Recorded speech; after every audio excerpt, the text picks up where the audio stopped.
कामयाबी इतनी सस्ती नहीं होती।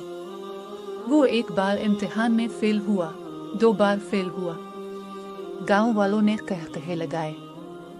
हमने कहा था ना, कब्रिस्तानों में बैठने से अक्ल आती तो मुर्दे जिंदा ना हो जाते। इस रात वो टूट गया।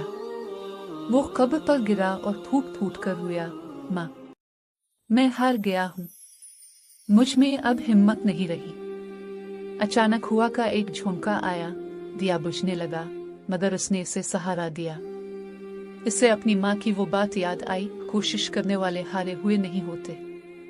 इसमें आंसू पहुंचे, गिरी हुई किताब उठाई और मिट्टी झाड़कर दोबारा बैठ गया। इस रात इसने फैसला किया कि अब वो तब तक हार नहीं मानेगा जब तक दुनिया उसके नाम को इज्जत नहीं देगी। साल गुजरे, वक्त बदला और एक दिन गांव के इसी कच्चे रास्ते पर बड़ी बड़ी काली गाड़ियां आकर रुकी।